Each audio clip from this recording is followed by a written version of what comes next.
بزرگان محترم، معزز سامعین کرام، ایک مرتبہ پوری محبت سے، اخلاص کے ساتھ، للہیت کے ساتھ، دل کی گہرائی سے، بلند آواز سے درود شریف پڑھ لیں۔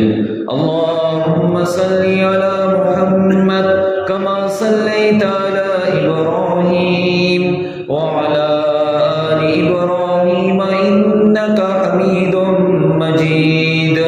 اللہم بارک علی محمد کما بارکت علی ابراہیم وعلی آل ابراہیم انک حمید مجید۔ اللہ تبارک و تعالی ہم سب کو کثرت کے ساتھ درود پاک پڑھتے رہنے کی توفیق عطا فرمائے۔ میرے محترم بزرگوں، دوستوں اور بھائیوں اور نئے رسالے کے غیور نوجوانوں، اللہ تبارک و تعالی نے ہم سب کو اس دنیا میں قرآن و حدیث کے مطابق زندگی گزارنے کی توفیق عطا فرمائی ہے۔ یہ اللہ کا بڑا کرم ہے۔ میرے بھائیوں، آج کے اس دن میں اور آج کے اس مقام میں میری تقریر کا عنوان ہے مقبول عمل کی پہچان۔ میرے بھائیوں، انسان دنیا کے اندر ہر طرح کے عمل کرتا ہے۔ ایک عمل ہے انسان اچھا عمل کرتا ہے اور دوسرا عمل ہے برا بھی کرتا ہے، اور بعض انسان اللہ اور اس کے رسول صلی اللہ علیہ وسلم کو راضی کرنے کے عمل کرتا ہے، اور بعض انسان اللہ اور اس کے رسول صلی اللہ علیہ وسلم کو ناراض کرنے کے عمل کرتے ہیں۔ میرے بھائیوں، ہم سب کو یہ معلوم ہونا چاہیے کہ اللہ کے نزدیک کون سا عمل مقبول ہے، اللہ کو سب سے زیادہ عمل کون سا پسند ہے، کون سا عمل پسند ہے۔ ہم انسانوں میں انسان اچھا عمل بھی کر رہا ہے، برا عمل بھی کر رہا ہے، اور خود کو یہ بھی کہہ رہا ہے کہ میں ایک اچھا عمل کر رہا ہوں۔ تو اللہ کو سب سے زیادہ عمل کون سا ہے؟ اور جو اللہ کو سب سے زیادہ عمل پسند ہے وہ عمل اللہ کے نزدیک مقبول ہے اور ہمارے نزدیک مقبول ہے۔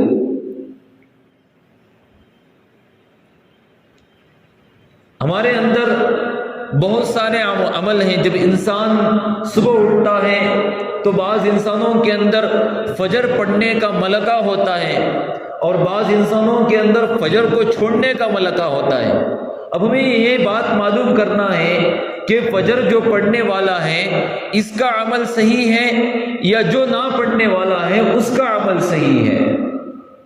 اور ایک انسان ہے جو صبح فجر کی نماز ادا کرنے کے لیے اٹھ رہا ہے، اور ایک کے اندر اخلاص ہے اور دوسرے کے اندر ریاکاری ہے۔ فجر کی نماز ایک آدمی پڑھ رہا ہے، دو آدمی فجر کی نماز پڑھ رہے ہیں، ایک آدمی کے اندر اخلاص ہے، اللہ کو راضی کرنے کا ملکہ ہے، اور دوسرے آدمی کے اندر ریاکاری ہے، لوگوں کو بتانے کے لیے، اور لوگ یہ کہیں کہ میں نمازی ہوں، یہ بتانے کے لیے نماز پڑھ رہا ہے۔ تو یہ جو اللہ کے لیے نماز پڑھ رہا ہے یہ عمل مقبول ہے، جو ریا کے لیے نماز پڑھ رہا ہے یہ عمل مقبول ہے۔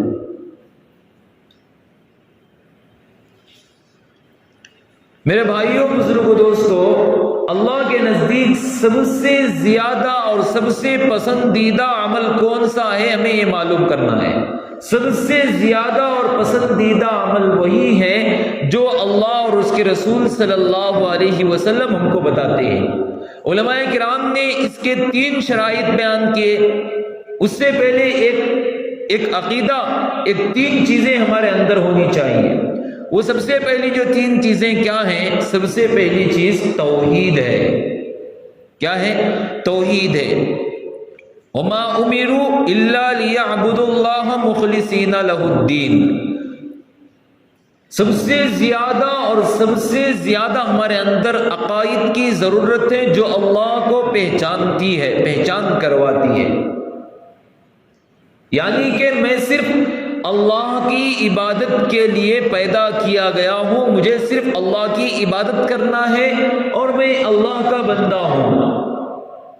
یہ ہمارے اندر، ہمارے دل میں بس جانا چاہیے کہ اللہ کے علاوہ اور اللہ کے علاوہ اس دنیا کا کوئی مالک نہیں ہے، اس دنیا کا کوئی رازق نہیں ہے، اس دنیا کا کوئی غفار نہیں ہے، اس دنیا کا کوئی ستار نہیں ہے۔ اور دوسری چیز کیا ہے؟ وَأَقِيمُوا الصَّلَاةَ وَآتُوا الزَّكَاةَ، دوسری چیز نماز کو قائم کرنا ہے، چاہے ہم سفر کی حالت میں ہو، چاہے ہم حضر کی حالت میں ہو، چاہے ہم بیماری کی حالت میں ہوں، چاہے ہم مصیبت میں ہوں، چاہے ہم پریشانی میں ہوں، چاہے ہم خوشی میں ہوں، نماز کو ہمیشہ ہمیشہ کے لیے ہم کو قائم کرنا ہے۔ تیسری چیز وَآتُوا الزَّكَاةَ، زکوٰۃ کو ادا کرنا ہے۔ اگر ہم ان تینوں چیزیں کر لیے تو مقبول عمل کرنے کے لیے کافی ہیں۔ ہمیں مقبول عمل کی پہچان کیسے کروانی ہے؟ اس کے لیے اللہ تبارک و تعالیٰ کے بندوں نے 3 شرائط ہمارے سامنے رکھے ہیں۔ ایک شرط کیا ہے؟ اخلاص نیت۔ سب سے پہلی چیز کیا ہے؟ اخلاص ہونا چاہیے۔ یہ کام کس کے لیے کر رہا ہوں؟ اللہ کے لیے کر رہا ہوں، کسی اور کے لیے نہیں، لوگوں کو بتانے کے لیے نہیں، لوگوں کے سامنے اپنی شہرت دکھانے کے لیے نہیں۔ بس میرا کام جو ہے، میرا نماز پڑھنا، میرا روزہ رکھنا، میرا زکوٰۃ دینا، میرا اخلاق سے پیش آنا، یہ صرف اور صرف اللہ کے لیے ہے، یہ صرف اور صرف دین کی حفاظت کے لیے ہے۔ یہ صرف اور صرف کس کے لیے ہے؟ دین کی حفاظت کے لیے ہے۔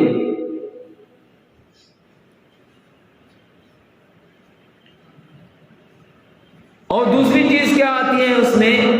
اخلاق حسنہ۔ دوسری چیز کیا ہے؟ دوسری چیز ہے، معافی چاہتا ہوں، اخلاق حسنہ نہیں ہے، اتباع سنت۔ دوسری چیز اتباع سنت، رسول اللہ صلی اللہ علیہ وسلم کی سنتوں کا ہمیں پاسدار بننا ہے۔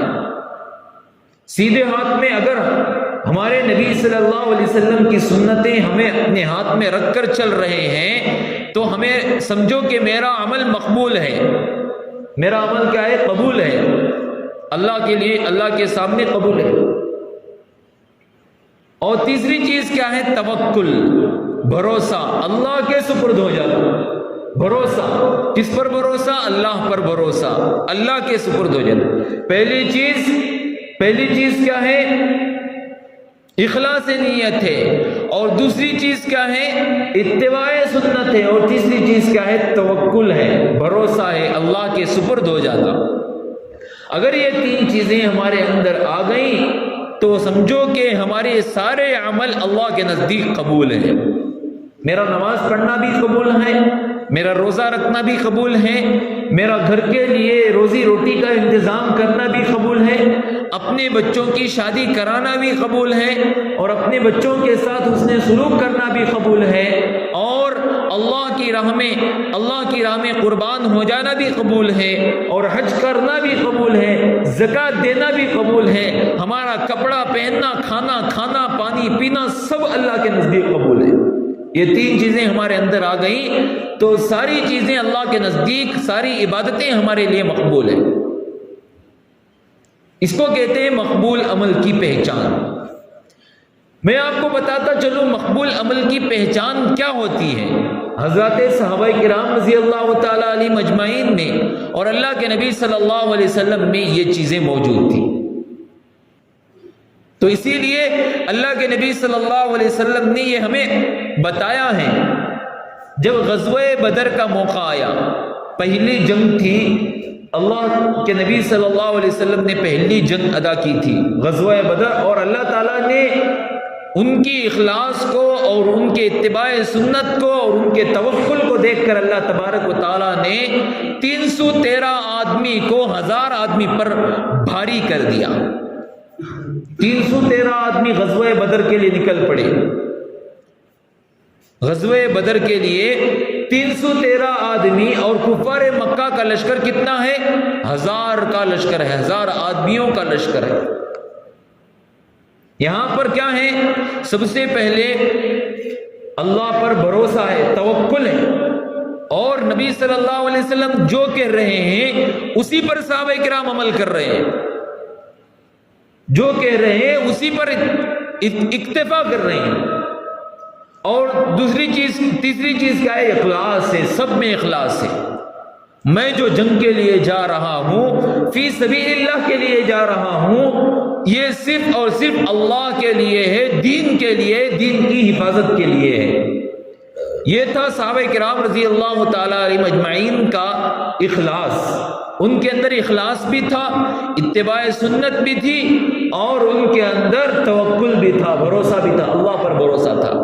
میں اللہ کے سپرد ہو جاؤں تو اللہ تبارک و تعالی ہماری بات سن لے گا۔ جب وہ نکل پڑے غزوہ بدر کے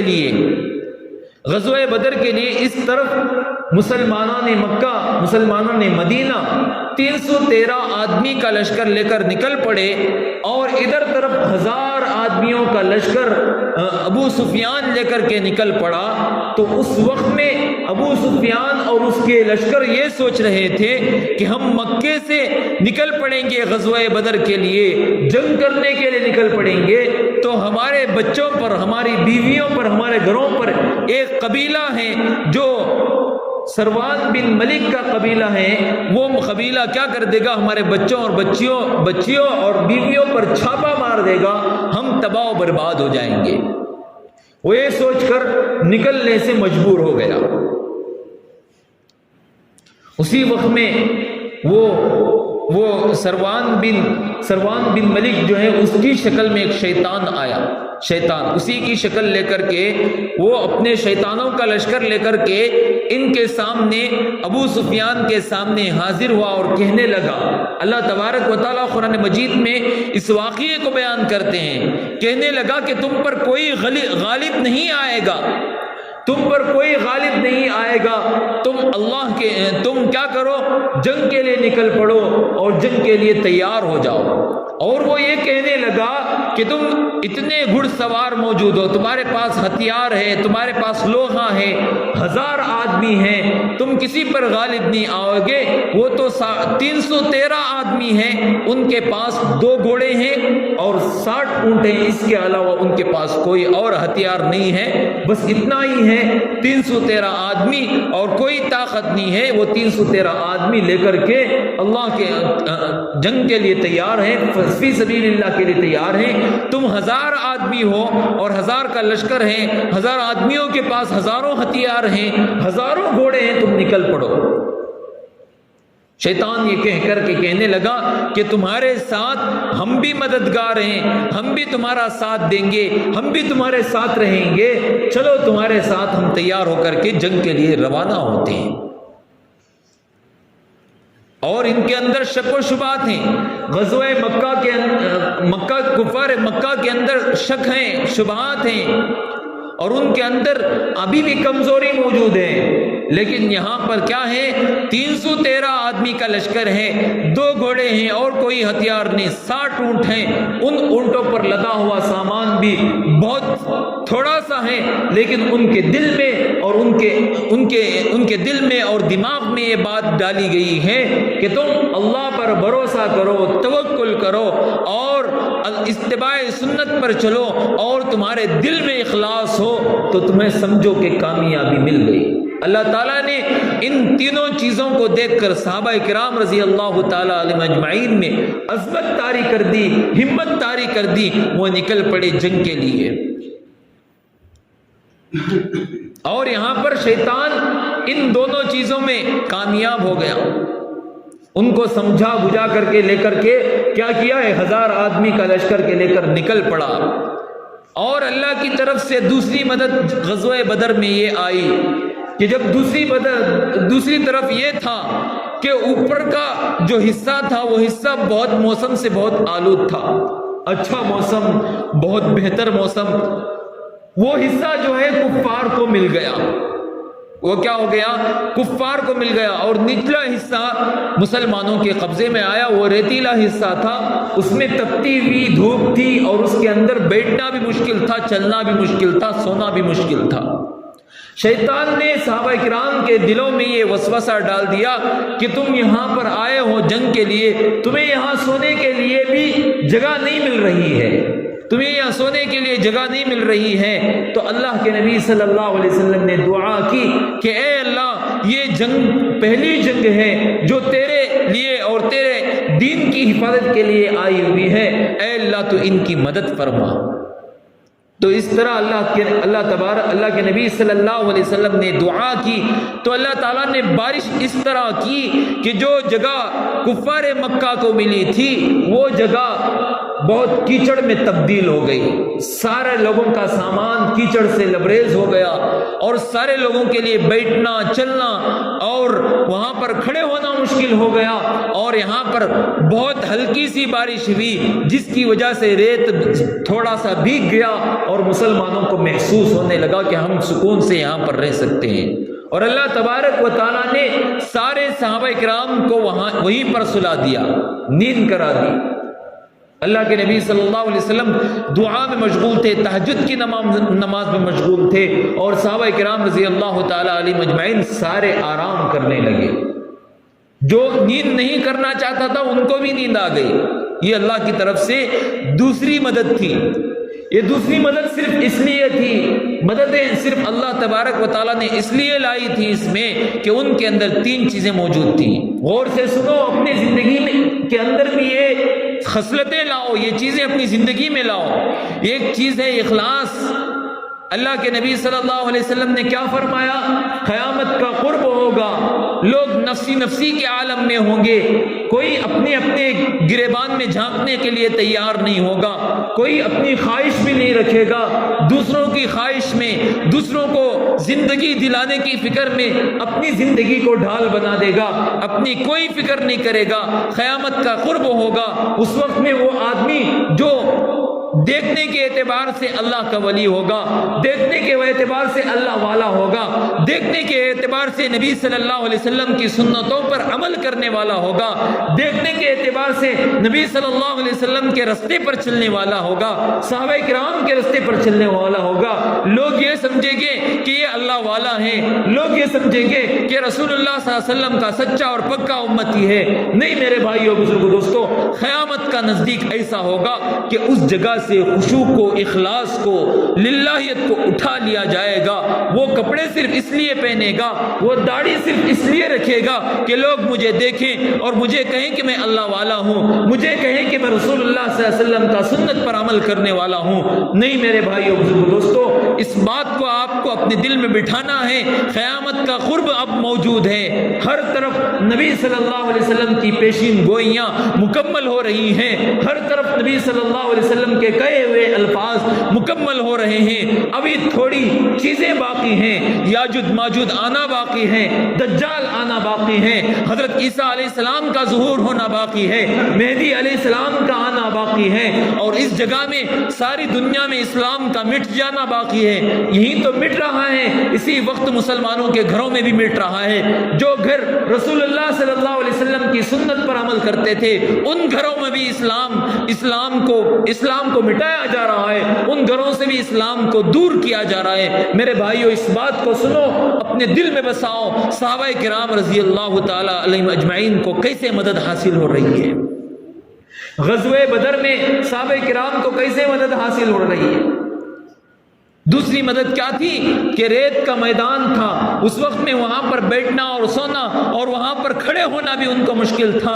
اللہ تعالیٰ نے بارش برسائی اور وہ کفار مکہ کو کیا کر دیا، کفار مکہ کو کمزور میں ڈال دیا، اور یہاں پر مسلمان آرام کی نیند سے سو رہے ہیں۔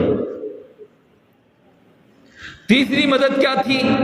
تیسری مدد تو ماشاء اللہ الحمدللہ تیسری مدد بہت اچھی تھی۔ اللہ تبارک و تعالیٰ نے کیسے تیسری مدد ان کو عطا فرمائی۔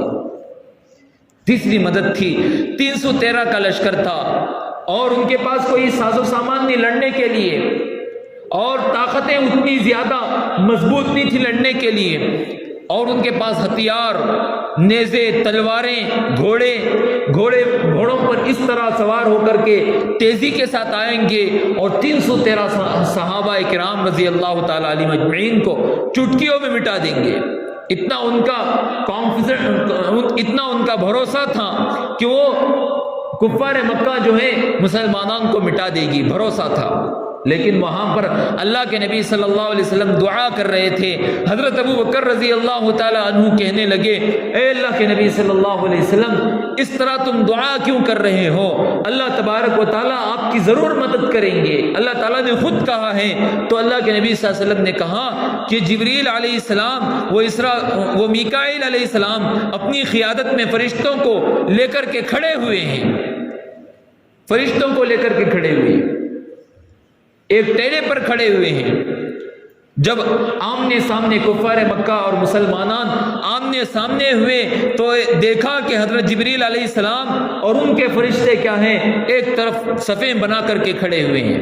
اللہ کے نبی صلی اللہ علیہ وسلم کو جبریل علیہ السلام اشارہ کر رہے ہیں، اے محمد صلی اللہ علیہ وسلم، اپنے ہاتھ میں کنکریاں لیجئے، خاک اٹھائیے اور ان کے کفار مکہ کے سامنے ڈال دیجئے۔ ہاں، آپ دیکھتے رہیں گے کہ کفار مکہ کیسے شکست کھا جائیں گے، وہ کیسے لبریز ہو جائیں گے۔ میرے بھائیو بزرگو دوستو، وہاں پر انسانوں کے علاوہ فرشتے ایک طرف تھے، دوسری طرف شیطانوں کی جماعت تھی۔ شیطانوں کی جماعت نے دیکھا، شیطان نے دیکھا جو سراقہ بن مالک کے شکل میں آیا ہوا تھا، اس نے دیکھا کہ فرشتے حضرت جبریل وہ اس میکائیل علیہ السلام وہ اپنی لشکر کی قیادت لے کر کے یہاں پر آ رہے ہیں، تو گھبرا گیا، ڈر کے مارے بھاگنے پر مجبور ہو گیا۔ کہنے لگا کہ اللہ تبارک و تعالیٰ نے فرشتوں کو مسلمانوں کی مدد کے لیے یہاں پر بھیجا ہے، اگر میں یہاں پر رک جاؤں گا، یہاں پر لڑنے کے لیے کھڑا ہو جاؤں گا، میں قیامت تک کے لیے دنیا میں رہ نہیں پاؤں گا۔ سب سے پہلے میں یہاں سے کیا کرتا ہوں، بھاگ کر چلا جاتا ہوں۔ اس طرح سے ان کے ایک لشکر کے ایک آدمی نے اس شیطان کو روکا کہ تم پیٹھ دکھا کر کے کیوں بھاگ رہے ہو؟ اس کو دھکا مارا اور دھکا مار کر کے وہ شیطان اپنے لشکر کو لے کر کے نکل کر بھاگ گیا اور کہنے لگا کہ میں یہاں پر موجود ہوں گا تو میری یہاں پر گمراہی ہے، بربادی ہے، میں اس جگہ نہیں رہ سکتا۔ اللہ تبارک و تعالیٰ نے فرشتوں کو نازل یہاں پر کر دیا ہے، میری مدد کے لیے یہاں پر کوئی نہیں آئے گا، تم بھی میری مدد نہیں کر سکو گے، میں یہاں پر خدا نہ خواستہ قتل ہو جاؤں گا۔ قیامت تک کے آنے والے انسانوں کے لیے میں انسانوں کو کیسے بھڑکاؤں گا، کیسے گھٹیا طریقے سے ان کا عمل برباد کروں گا۔ اس طرح وہ کہہ کر کے بھاگ گیا اور یہ کہنے لگا ایک آدمی کہ تو نے ہماری قیادت کی تھی، ہمیں بھروسہ دیا آیا تھا کہ تم غالب ہو، تم پر کوئی وار نہیں کر سکتا، تمہاری یہاں سے جماعت، تمہارا لشکر کیا ہے، مسلمانوں سے جیت کر جائے گا، تم نے بھروسہ دیا تھا اور تم ہی بھاگ رہے ہو۔ وہاں پر دیکھا کہ فرشتوں کی 1000 جماعت، 1000 لشکر لے کر آئے، اسی طریقے سے اور 1000 کا مجمع آیا، اسی طریقے سے آتے آتے 5000 فرشتے مکمل ہو گئے۔ 5000 فرشتوں نے 1000 آدمیوں کو لٹ کر راکھ کر دیا، برباد کر دیا۔ یہ پہلی جنگ تھی اسلام کی جو شکست ہونے سے پرہیز رہی اور اللہ تبارک و تعالیٰ نے ان کو فتح نصیب فرمائی۔ اور اللہ تعالیٰ نے سورہ فتح نازل فرمائی، انا فتحنا لک فتحا مبینا لیغفر لک اللہ ما تقدم من ذنبک وما تأخر۔ اللہ تبارک و تعالیٰ نے پوری سورت قرآن مجید میں اس کی بیان فرمائی ہے۔ میرے بھائیوں، جب کفار مکہ وہاں پر پہنچے، اس قبیلے میں پہنچ کر اس کے سردار کو کہنے لگے کہ تو سردار ہو کر کے ہمیں پیچھے چھوڑ کر کے آ گیا، بھاگ کر آ گیا، جنگ سے بھاگ کر آ گیا، تو کتنا نامرد ہے کہنے لگے۔ تو کہنے لگا کہ مجھے نہ اس کا پتہ ہے، مجھے ابھی معلوم ہو رہا ہے کہ آپ کو شکست ہوئی ہے۔ بعد میں معلوم کیا گیا کہ شیطان اس قبیلے کے سردار کی شکل میں آیا ہوا تھا۔ میرے بھائیو بزرگو دوستو، سب سے پہلے جب غزوہ بدر کے اندر 313 صحابہ کرام رضی اللہ تعالی علیہم اجمعین جو ہتھیار سے بھرپور نہیں تھے، جو گھوڑوں سے بھرپور نہیں تھے، سواریوں سے بھرپور نہیں تھے، لیکن پھر بھی اللہ تبارک و تعالیٰ نے ان کے دل کو دیکھا، ان کے ذہن کو دیکھا ان کی نیت کو دیکھا اور اللہ تبارک و تعالیٰ نے ان کے اندر 3 چیزیں دیکھی. ایک چیز کیا تھی؟ اخلاص تھا. دوسری چیز کیا تھی؟ اتباع سنت تھی. اور تیسری چیز کیا تھی؟ توکل تھا اللہ پر. تو اللہ تعالیٰ نے ان تینوں چیزوں کے بدلے میں اللہ تعالیٰ نے ان کو فتح نصیب فرمائی. آج ہمارے اندر یہ 3 چیزیں نہیں ہیں. ہمارے اندر 3 چیزیں نہیں ہیں. ایک اتباع سنت نہیں ہے، دوسرا اخلاص بھی نہیں ہے، اور تیسرا اللہ پر بھروسہ نہیں ہے ہمارے اندر بھروسہ نہیں ہے. اگر ہمارے اندر بھروسہ ہوتا، توکل ہوتا، اخلاص ہوتا تو مسلمانوں کی قوم اس طرح سے نہ رہتی. اس طرح سے نہ رہتی میرے بھائیو. ہمارے اندر جو ہے ایسی خصلتیں، ایسے اعمال، ایسی عادتیں موجود ہیں جو کبھی پہلے انبیاء کرام علیہ الصلوۃ والسلام کے قوم میں موجود نہیں تھی. صرف اور صرف قوم کے اندر ایک گناہ آتا تو اس گناہ کے بدلے میں اللہ تبارک و تعالیٰ ان کو تباہ و برباد کر دیتے. قوم لوط کے اندر پورے گناہ نہیں تھے میرے بھائیوں. قوم لوط کے اندر صرف ایک گناہ تھا. وہ گناہ صرف یہ تھا کہ وہ مردوں سے لواطت کرتے تھے، مردوں سے اپنی خواہش پوری کرتے تھے. تو اللہ تبارک و تعالیٰ نے ان کو اس گناہ کی بدولت سے جیسے اس زمین پر وہ بسے ہوئے تھے اسی طرح ایک فرشتے کے ذریعے سے الٹ کر رکھ دیا. جیسا ہم روٹی پلٹاتے ہیں اس طرح زمین کو الٹ دیا. صرف ایک گناہ. ہمارے اندر کوئی سا گناہ نہیں ہے آج، کوئی سا برا عمل نہیں ہے آج. مقبول عمل کی پہچان یہ ہماری نہیں ہے. مقبول عمل کی پہچان تو وہ ہے جو اللہ اور اس کے رسول صلی اللہ علیہ وسلم نے ہمیں بتائی ہے. آج ہمارے اندر وہ طریقہ موجود نہیں ہے. سنو اور ایک واقعہ. اسی 1 سال کے بعد غزوہ بدر کے بعد غزوہ احد کا موقع آیا. غزوہ احد دوسری جنگ تھی اسلام کی. رسول اللہ صلی اللہ علیہ وسلم نے دوسری جنگ کے لیے نکل پڑے. اسلام کی دوسری جنگ تھی. اس کے اندر مسلمانوں کو شکست ہوئی، مسلمانوں کو سب سے پہلے فتح نصیب ہوئی. اس وقت میں اللہ کے نبی صلی اللہ علیہ وسلم نے صحابہ کرام رضی اللہ تعالی علیہ مجمعین کی ایک جماعت بنائی. 3 یا 4 جماعتیں بنا کر کے ایک پہاڑی کی طرف جماعت بنایا. اس جماعت کو اس جگہ پر محفوظ کر دیا اور کہنے لگے اللہ کے نبی صلی اللہ علیہ وسلم کسی بھی حالت میں تم کو یہاں پر سے ہٹنا نہیں چاہیے. چاہے تمہیں فتح نصیب ہو، چاہے تمہیں شکست نصیب ہو، تمہیں کسی بھی حالت میں اس جگہ سے ہٹنا نہیں چاہیے جب تک کہ میرا اعلان، میری بات آپ تک نہ پہنچ جائے. جب تک میں نہ کہہ دوں اس وقت تک یہاں سے تم نہ ہٹو، تم یہیں پر کھڑے رہو. وہ صحابی اپنے لشکر کو لے کر کے نکل پڑے اس چٹان کی طرف، اس پہاڑ کی طرف نکل پڑے. یہاں پر دیکھا کہ اس جگہ میں حضرت خالد بن ولید رضی اللہ تعالی عنہ جو ابھی اسلام نہیں لائے تھے، اسلام ان کی زندگی کے اندر ابھی نہیں آیا تھا، وہ کفار مکہ کی قیادت کر رہے تھے، کفار مکہ کے ساتھ جنگ لڑ رہے تھے. اللہ کے نبی صلی اللہ علیہ وسلم نے اسلام میں حضرت خالد رضی اللہ تعالیٰ عنہ کو اسلام لانے کے بعد سیف اللہ کا نام نصیب فرمایا. سیف اللہ مطلب اللہ کی تلوار. جنگ کے اتنے ماہر تھے اللہ تبارک و تعالیٰ نے جنگ کے لیے اتنی مہارت تھی. قرآن کریم حدیث میں آتا ہے کہ حضرت خالد بن ولید رضی اللہ تعالیٰ عنہ جس جنگ میں بھی جاتے تھے وہ جنگ کبھی بھی شکست نہیں کھاتی تھی. اتنے ماہر. ایک واقعہ آتا ہے ان کا. کفار مکہ کا 10,000 کا لشکر ہے. کفار مکہ کا 10,000 کا لشکر ہے اور ان کی 500 یا 600 آدمیوں کی جماعت ہے. 600 آدمی کہاں اور 10,000 آدمی کہاں. تو اس وجہ سے ان کو معلوم ہوگا کہ کفار مکہ کا لشکر کتنا ہے. تو انہوں نے کیا کیا، حضرت خالد بن ولید رضی اللہ تعالیٰ عنہ نے ایک بات بیٹھ کر کے مطالعہ کیا اور میٹنگ کی کہ کیوں نہ ہم ان کے دلوں میں ڈر اور خوف پیدا کیا جائے، ہم ڈر کو پیدا کریں گے. انہوں نے کمان لی اور تیر لیا اور تیر لے کر کے جھاڑوں میں چھپ گئے اور چھپ کر کے تیریں برسانے لگے. اس طرح تیریں برسائیں کہ لوگ سمجھنے لگے, کفار مکہ سمجھنے لگے کہ مسلمان جو ہیں ہمارے لشکر سے بھی زیادہ ہیں, ہمارے لشکر سے بھی زیادہ ہیں, صرف 600 آدمی ہیں لیکن اس طرح تیر برسا رہے ہیں کہ ان تیروں کو دیکھ کر ایک درخت ہے, اس درخت کے چاروں جانب تیر برسائے جا رہے ہیں. جب وہ تیر برس رہے ہیں تو ہزاروں کی شکل میں وہ تیر برس رہے ہیں. تو اس کو دیکھ کر کے کفار مکہ شکست کھا گئے. وہ اپنا راستہ لے کر کے نکل پڑے بغیر کسی جنگ کے, بغیر کسی خون کے.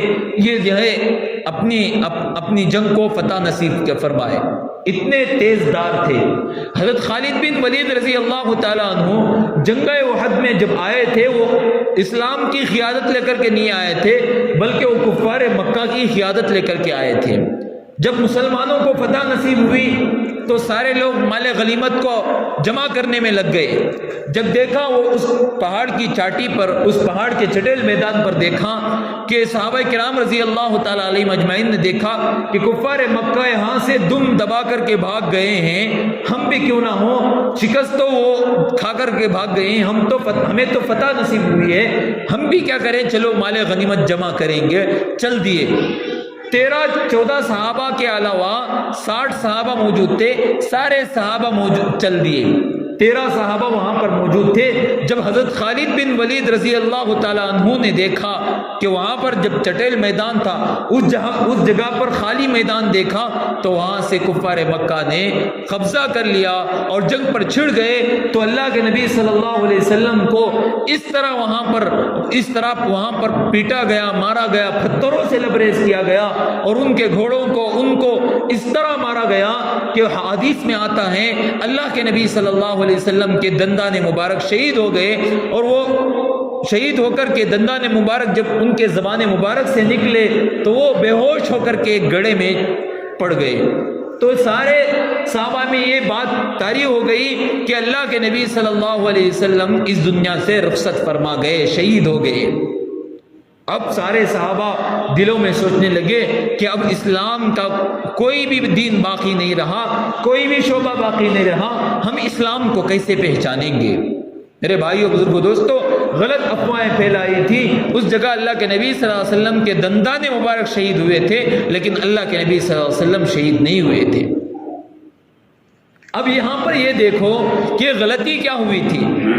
ہمارا تو مقصد حضرت صحابہ کرام رضی اللہ تعالیٰ علیہ مجمعین کو برا کہنا نہیں ہے, ان کو اتباع سنت سے ہٹانا نہیں ہے, بلکہ غلطی ہوتی ہے ہر آدمی سے. حضرت انبیاء علیہ السلام سے غلطی ہوئی, ہم سے بھی غلطی ہوتی ہے, انسانوں سے غلطی ہوتی رہتی ہے. ہم صحابہ کرام رضی اللہ تعالیٰ علیہ مجمعین کو داغدار نہیں ٹھہراتے. دیکھو یہاں پر غلطی کیا ہوئی ہے. اللہ کے نبی صلی اللہ علیہ وسلم نے کہا تھا کہ جب تک میں نہ کہوں اس وقت تک سے تم یہاں پر سے نہ ہٹو. صحابہ کرام رضی اللہ تعالیٰ علیہ اجمعین نے کیا کیا, اس جگہ سے ہٹ گئے. کیوں ہٹ گئے؟ فتح ہو گئی اس لیے ہٹ گئے. اس وجہ سے مسلمانوں کو اس طرح کی ٹھوکریں کھانے پڑی. اس جگہ میں حضرات صحابہ کرام اور مسلمان شکست کھا کر کے نکل پڑے. اللہ تعالیٰ نے بتا دیا جو اتباع سنت نہیں کرے گا, اللہ کے نبی صلی اللہ علیہ وسلم کی سنت پر پاسداری نہیں کرے گا, میں اس کا ذمہ دار نہیں ہوں, میں اس کا ذمہ دار. اس لیے میرے بھائیوں, وہاں پر ایک غلطی ہوئی, اس غلطی کی وجہ سے مسلمانوں کو شکست کھانی پڑی. ایک غلطی. آج ہمارے اندر کتنی غلطیاں ہیں.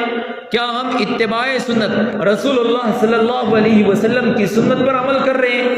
نہیں کر رہے. کیوں نہیں کر رہے؟ کیونکہ ہمارے اندر جو ہے اسلام مٹ گیا ہے, دین مٹ گیا ہے. ہمارا دل جو ہے صرف اور صرف دنیا کی طرف مائل کرتا ہے, دین کی طرف مائل. میں پرسوں ولیمے میں گیا, ایک آدمی کہنے لگے, ایک بزرگ آدمی تھے, وہ آدمی کہنے لگے کہ آج پیسہ ہوگا تو عزت ہوگی. میرے بھائیوں, یہ پیسہ ہوگا تو عزت کہاں سے آ گئی ہمارے اندر؟ پیسہ ہوگا تو عزت نہیں ملتی. عزت تو تھوڑی دنیا میں مل جاتی ہے اور آخرت میں پیسے سے عزت نہیں ملتی, اور آخرت میں پیسے سے اللہ تبارک و تعالی نجات نہیں دیتے. اور الآخرت میں اللہ تبارک و تعالیٰ پیسے سے نجات عطا نہیں فرماتے۔ میرے بھائیوں، بوڑھا ہو گیا آدمی، دیکھو کہاں تک اس کی سوچ پہنچی ہے۔ آج اس کے اندر دنیا داری موجود ہے، دینداری آج تک اس کے اندر نہیں آئی۔ اس آدمی کے اندر، جب وہ آدمی بوڑھا ہو گیا، اس کے اندر دین کا ایک شعبہ نہیں آیا، دین کا ایک نقطہ نہیں آیا، دین کا ایک نقطہ نہیں آیا۔ سوچو سمجھو، ہمارے اندر مسلمان جو ہے کہاں سے کہاں تک دین کو، اسلام کو مٹانے کے لیے پہنچ گیا ہے۔ یہ جو ہے مغربی کلچر، دنیا کی جو سب سے بڑی طاقت ہے، وہ طاقت کیا کر رہی ہے؟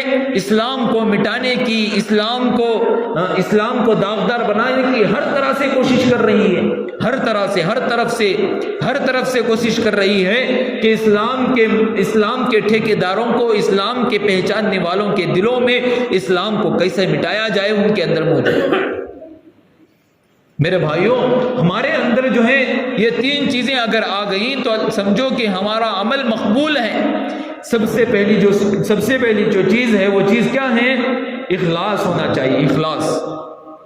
غزوہ بدر میں 313 صحابہ تھے، ان کے اندر اخلاص تھا، اتباع سنت تھی، جو اللہ کے نبی صلی اللہ علیہ وسلم نے کہا اس پر عمل کیے۔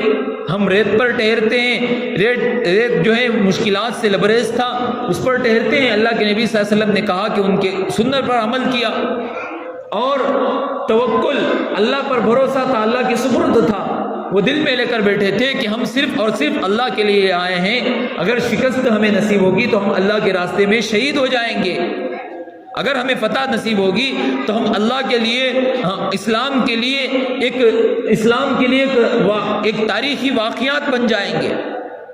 بھروسہ تھا، اتباع سنت تھا، اور ان کے اندر اخلاص تھا، ان کے اندر دکھلاوا نہیں تھا۔ اللہ تبارک و تعالیٰ نے ان کو ایسے فتح نصیب فرمائی، آج بھی ان کی فتح کو لے کر کے سارے مسلمان ان کا چرچا کرتے ہیں، ان کے واقعات کو بیان کرتے ہیں۔ میں نے دیکھا ہے کہ بہت سارے لوگ اپنی گاڑیوں پر 313 لگاتے ہیں، 313 نمبر لکھ کر کے لگاتے ہیں۔ کیوں لگاتے ہیں بھائی؟ کیوں؟ اس لیے کہ ان کے دلوں کے اندر یہ تین چیزیں موجود تھیں، اللہ تعالیٰ نے ان کو فتح نصیب کی، اس کی برکت سے وہ اپنی گاڑیوں پر لگاتے ہیں کہ ان کی برکت ہماری زندگی کے اندر آ جائے، ہمارے زندگی میں آ جائے، میرے کاروبار میں آ جائے۔ ہمارے اندر آج سنت ہی نہیں ہے، سنت کا عمل کرنے کا طریقہ ہی نہیں ہے، سنت پر چلنے کا طریقہ ہی نہیں ہے، اتباع سنت پر چلنے کا طریقہ نہیں ہے، تو ہمارے عمل کیسے مقبول ہوگا؟ ہماری نماز کیسے مقبول ہوگی؟ ہمارا دین کیسے مقبول ہوگا؟ ہم اللہ کو کیسے منہ دکھائیں گے؟ میرے بھائیوں، ہم جب بیت الخلا جاتے ہیں، بیت الخلا جانے سے پہلے کیا ہے سنت؟ بیت الخلا جانے سے پہلے سب سے پہلے دعا پڑھنا ہے۔ دعا کون سی پڑھنا ہے؟ اللہم انی اعوذ بک من الخبث والخبائث۔ اور جب ہم بیت الخلا کے اندر داخل ہوتے ہیں تو اس وقت میں کون سا پیر داخل ہو کر کے رکھنا ہے؟ داواں پیر، بایاں پیر سب سے پہلے داخل کرنا ہے، اس کے بعد سیدھا پیر داخل کرنا ہے۔ اور جب ہم وہاں پر بیٹھ جاتے ہیں، دین کی، دنیا کی کوئی بات وہاں پر نہیں کرنا ہے، خاموش بیٹھنا ہے، خاموش بیٹھ کر کے اپنی سکونت حاصل کرنا ہے۔ جب ہم بیت الخلا سے فارغ ہو جاتے ہیں، بیت الخلا سے فارغ ہونے کے بعد جب ہم باہر نکلتے ہیں تو سب سے پہلے سیدھا پاؤں باہر رکھنا ہے، اس کے بعد دایاں پاؤں باہر رکھنا ہے۔ باہر آنے کے بعد، بیت الخلا سے آنے کے بعد کی دعا پڑھنا ہے، غفرانک الحمدللہ الذی اذھب عنی الاذی وعافانی۔ یہ دعا، یہ سنت ہم کیا کر رہے ہیں؟ چھوٹی سنت چھوڑ کر کے چھوڑ دیتے ہیں۔ بیت الخلا جاتے ہیں، ایسے ہی جاتے ہیں، ایسے ہی واپس آ جاتے ہیں۔ بیت الخلا کے اندر جب موبائل فون آتا ہے، کسی کا موبائل آتا ہے، امپورٹنٹ موبائل ہوتا ہے، تو وہیں پر باتیں کر لیتے ہیں، وہیں پر سب کچھ کر دیتے ہیں، دعا نہیں، عمل نہیں، سنت نہیں۔ تو ہمیں یہ سنت کو کیسے چھوڑ دیے؟ چھوٹی سی سنت بول کر کے چھوڑ دیے، لیکن یہ چھوٹی سنت نہیں ہے۔ اگر ہم اس سنت کو عمل کریں گے تو آئندہ جو بڑی سنتیں، وہ بڑی سنتوں پر عمل کرنے کا موقع ملے گا، بڑی سنتوں پر عمل کرنے کا موقع ملے گا۔ اور جب ہم شادی ہوتے ہیں، شادی کرتے ہیں، تو اس وقت میں جب ہم اپنی میاں بیوی سے ہم بستری کرنے کے لیے جاتا ہے، ہم بستری کرنے سے پہلے سنت کیا ہے؟ سنت کیا چیز ہے؟ اس کو ہمیں دیکھنا چاہیے۔ کیوں اللہ کے نبی صلی اللہ علیہ وسلم نے سنت کیوں بتایا ہے؟ سنت اس لیے بتایا ہے کہ ہمارے اندر جو ہمارے آگے آنے والی نسلیں ہیں ان نسلوں کے اندر دین قائم رہے، اسلام قائم رہے، اللہ کے نبی صلی اللہ علیہ وسلم کی سنت قائم رہے۔ اور آگے اللہ کے نبی صلی اللہ علیہ وسلم نے فرمایا جب تم دعا نہیں پڑھو گے، دعا پڑھ کر کے نہیں جاؤ گے اپنے بیوی سے ہم بستری کرنے کے لیے، اس وقت میں غیر مرد غیر شیطان داخل ہوگا، اس وقت میں وہ بھی اپنی بیوی کے ساتھ ہم بستری کرے گا، تو وہ شیطان جب اس کے ساتھ ہم بستری کرے گا تو اس کی ساری چیزیں اتباع سنت کو ترک کرنا، اخلاص کو ہٹانا اور اللہ سے بھروسہ ہٹ جانا، یہ ہمارے اندر خود بخود پیدا ہو جائے گا۔ اس لیے اللہ کے نبی صلی اللہ علیہ وسلم نے ہر عمل کو، ہر سنت کو سب سے پہلے سامنے رکھا اور اس سنت پر عمل کرنے کے لیے کہا تاکہ ہمارے اتباع سنت جو ہے ہمارے عمل کی مقبول پہچان بن جائے، ہمارا عمل قبول ہو جائے۔ اس لیے اللہ کے نبی صلی اللہ علیہ وسلم نے سنت کو سامنے رکھا ہے۔ ہمارے اندر یہ نہیں ہے، آج سنت ہی نہیں ہے۔ جب ہم کھانا کھاتے ہیں اور سوتے ہیں، جب ہم کسی سے گفتگو کرتے ہیں، جب ہم کیا کرتے ہیں گھر کے اندر داخل ہوتے ہیں، گھر سے باہر نکلتے ہیں، یہ کوئی سنت ہمارے اندر موجود نہیں۔ اتباع سنت بولتے ہیں، کوئی سنت موجود نہیں ہے، تو وہ مددیں، وہ نصرتیں جو صحابہ کو، صحابہ کرام رضی اللہ تعالی اجمعین کو غزوہ بدر میں نازل ہوئی تھی، وہ مددیں ہمارے اندر نازل ہوتی ہیں، آج بھی ہمارے اندر نازل ہوتی۔ ایک واقعہ، اس واقعے کے بعد میں اپنی بات کو ختم کرتا ہوں۔ حضرت ابو ہریرہ رضی اللہ تعالی عنہ صحیح مسلم میں لکھتے ہیں، صحیح مسلم ایک حدیث کی کتاب ہے، اس واقعے کو لکھتے ہیں کہ ایک آدمی تھا، ایک گھرانہ تھا، اس گھرانے کے اندر بہت غریبی تھی۔ وہ ایک مرتبہ آیا کہ دیکھا کہ بچے بلک رہے ہیں، پیاس کے مارے، بھوک کے مارے بلک رہے ہیں۔ بیوی یہ سوچ کر گھر کے اندر بیٹھی ہے کہ میرا شوہر آئے گا، مجھے کیا کرے گا، کوئی کچھ کھانے کے لیے لے کر کے آئے گا، میں کیا کروں گا، اس سے کیا کروں گا، اپنا گزارا بسر کروں گی، بچوں کا پیٹ بھر لوں گی۔ اس طرح سے وہ سوچ کر بیٹھی ہوئی تھی۔ دیکھا کہ گھر کے اندر بچے بھی بھوکے ہیں، بیوی بھی بھوکی ہے اور وہ شوہر بھی بھوکا ہے۔ کیوں؟ اس لیے کہ اسے آج کوئی کام ہی نہیں ملا تھا، اس لیے اسے کوئی کچھ بھی نہیں ملا۔ وہ دیکھ کر کے کیا ہو گیا، جنگل کی طرف نکل کر کے جا کر کے وہاں پر اللہ سے دعائیں کرنے لگا، اے اللہ میری مدد فرما، میرے بچوں کی مدد فرما، میری بیوی کی مدد فرما۔ دعائیں کرنے لگا، نماز ادا کرنے لگا، اے اللہ یہ بچے بھوکے ہیں، یہ پیاسے ہیں، ان کو تو ہی پلانے والا ہے، تیرے علاوہ کوئی مددگار نہیں ہے، تیرے علاوہ کوئی مددگار نہیں ہے۔ تو بل بلانے لگا، سوچنے لگا، اور گھر کے اندر کوئی آٹا لے کر، کوئی کچھ جو کا کچھ حصہ لے کر، کھجوریں لے کر آئے گا، وہ یہ سوچ کر دعائیں کرنے لگا۔ وہاں پر بیوی کیا کرنے لگی، بچوں کی ان پلانے کو اور گڑ گڑانے کو دیکھ کر کے اللہ کے سامنے ہاتھ اٹھانے لگی۔ اور جب وہ ہاتھ اٹھانے سے پہلے اس گھر میں گئی کہ اس گھر کے کچن میں گئی اور جا کر کے وہاں پر دیکھا کہ وہاں پر چکی تھی، اس چکی کو صاف کیا اور صاف کر کے یہ سوچنے لگی کہ میرا شوہر کچھ لے کر کے آئے گا، اس میں سے ہم آٹا پیسیں گے، گوندیں گے، روٹیاں پکائیں گے اور کھائیں گے۔ اس طرح سوچ کر کے وہ چکی کو کیا کر دیا، صاف کر دیا۔ صاف کرنے کے بعد اللہ سے دعائیں کرنے لگی، اے اللہ میری مدد فرما، میرے شوہر کو کوئی کام دے دے، میرے شوہر کو کوئی کام دے دے۔ اس طرح ان دونوں کی بلبلاہٹ کو، ان دونوں کی دعا مانگنے کو اللہ تعالیٰ نے قبول کر لیا۔ دیکھا کہ کچن سے، یعنی کہ جس جگہ سے کھانا پکتا ہے وہاں پر سے چکی پیسنے کی آواز آ رہی ہے، چکی پیسنے کی، وہ آٹومیٹکلی پیسی جا رہی ہے، اس کے اندر سے آٹا نکل رہا ہے۔ جیسے ہی وہاں پر اس بیوی نے جا کر دیکھا کہ اس چکی کے اندر آٹا نکل رہا ہے، آٹا آ رہا ہے، اور وہ اس آٹے کو اپنے تھیلی وغیرہ میں بھر رہی ہے، اپنے برتنوں میں بھر رہی ہے، سارا گھر اس آٹے سے بھر گیا، سارا گھر اس آٹے سے بھر گیا۔ اب وہ جب آٹا کلانے لگی، آٹا روندنے لگی، گوندنے لگی، جب وہ گوند کر لے کر جانے لگی تو وہاں پر دیکھا کہ چولہے پر ایک توا رکھا ہے، اس توے پر خود بخود روٹیاں پک رہی ہیں۔